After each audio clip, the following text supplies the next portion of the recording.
Hi, I'm Kristy Wright, a consultant with the Indiana IEP Resource Center. When writing an IEP, or Individualized Education Plan, there are several components that are required as stated in special education law.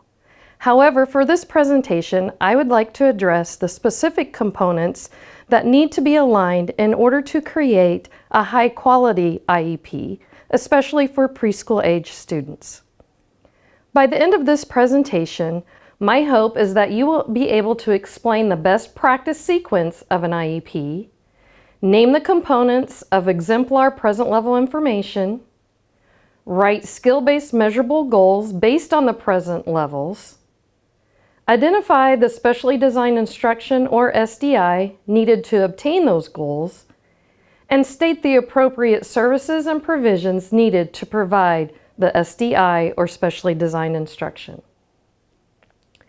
The best practice sequence of an IEP in order to create a high quality one are the present levels, goals, foundations, specially designed instruction, and services. So let's discuss the present levels. Present levels need to be current and relevant. There is no need to contain present levels from previous IEPs. You can provide that information in the IEPs that are already saved in the system. These present levels should include academic as well as functional information. So it should include math, language arts, as well as social emotional skills and play and learning skills. Present levels should also include the strengths and needs of the student. By providing the strengths and what the student does well, parents and the case conference committee team will understand what the student is able to do.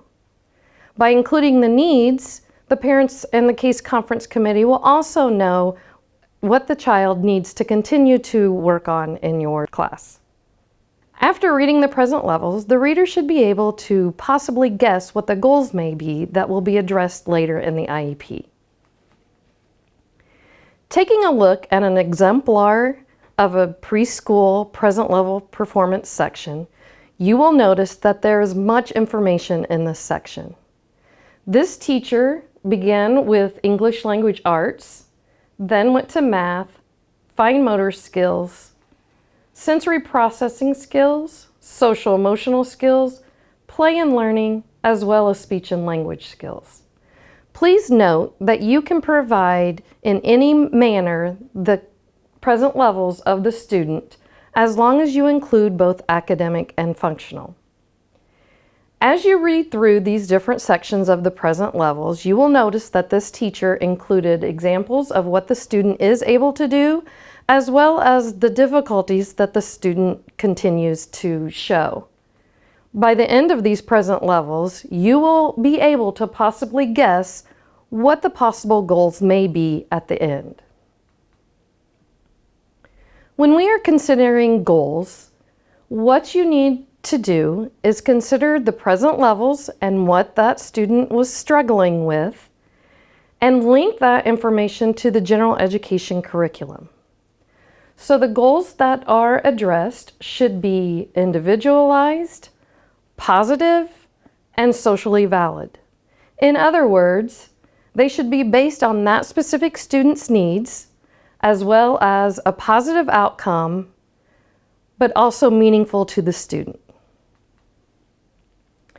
Other considerations for a goal is it high-reaching? Is it ambitious and realistic? Can you see it or hear it when the student is able to obtain that goal? And is it measurable? Can you count the number of minutes? Do you count the number of correct responses? Or can you time it? Another way of talking about the three components of a measurable goal is looking at the goal as a target skill, plus the stimulus material or the conditions, plus the criterion for acceptable performance, which would equal a measurable goal. The first one that we want to talk about is the target skill. How will the student demonstrate learning? As you can see here, I've provided you some examples of words that may prevent goals from being measurable compared to verbs that are used to show that the goal could be measurable. Examples that will show difficulty in measurability are demonstrate, or the student will identify, and understand, because these are difficult to observe. But if you choose the student will write, draw, point, touch, these behaviors can be clearly observed and counted. The next section is the stimulus materials or condition. Under what condition is the student expected to perform the behavior or skill? So here we are looking at the context or the environment where you will expect the behavior to occur. Will it be in small group, large group, or individual instruction? It will also state the materials needed for the student to display the target behavior. Does the student require a visual schedule, a communication board, or choice board within the statement of the goal? The third one is how will we know when the goal is achieved, which is the criterion for acceptable performance. This goal needs to have clear criteria. It could be the number of correct responses, the number of correct responses in a certain time frame, the amount of time engaged in an activity, or the length of time needed to start an activity. Once you have created these goals using those three components, you should have a measurable goal. When looking at this goal, required in the IEP is to align it to the foundations at the preschool level or state academic standards at the school age level. For either one of these alignments, you should talk to the preschool teacher and find out what foundations at the preschool level that teacher will be addressing. It only has to be one that the goal has to be aligned to, but you can choose as many as you wish. Next is the specially designed instruction, or SDI. Specially designed instruction is basically the special in special education that requires you as a special education teacher to provide to the student that goes over and beyond what that student will receive in the general education setting and by that general education teacher. What specially designed instruction is, it is a supplement to the core instruction. So the student will receive the general education instruction, and then your SDI will be on top of that or supplemental to the core instruction. It's presuming the competence. It's student specific. In other words, it is the special of special education. What specially designed instruction is not, it is not to take place of the core instruction from the general education teacher. It is not a placement, it is not what the student does, and it's not presuming incompetence.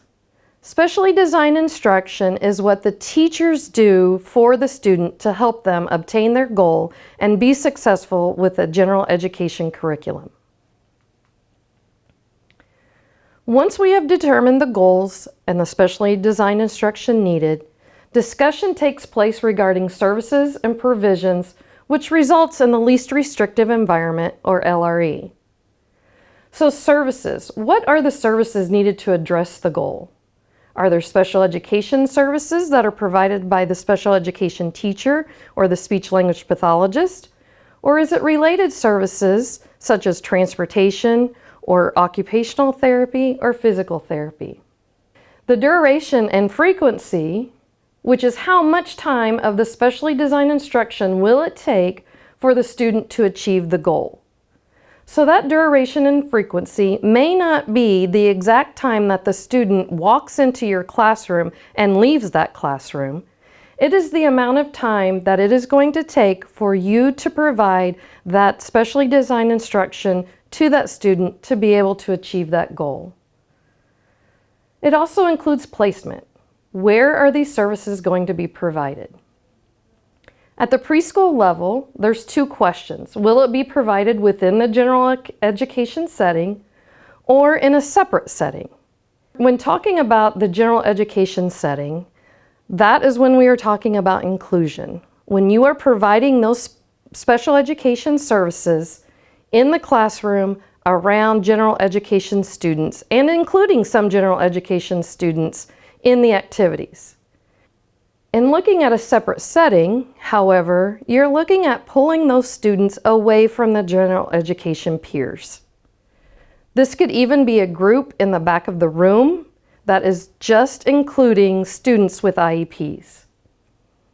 What our goal is to be able to provide those specially designed instruction strategies and skills into the general education setting with general education peers. When looking at placement, which is least restrictive environment based on the services, Article 7 has a continuum of services for early childhood. It goes from early childhood general education programs, which include Head Start or community-based preschools. You could also have an early childhood special education program, which is your self-contained classrooms, separate schools, or even residential facilities. Early childhood special education and related services provided at the service provider's location is another example of a placement on the continuum. Home-based early childhood special education would be the most restrictive, which would be the last consideration when discussing placement. The first discussion should include a regular early childhood program.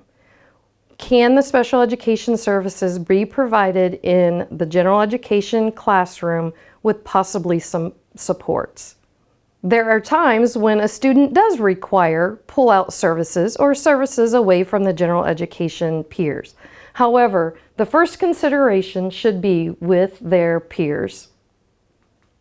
The things to remember from this presentation are the present levels should include enough descriptive information regarding the student's skills that the reader should be able to easily determine possible goals.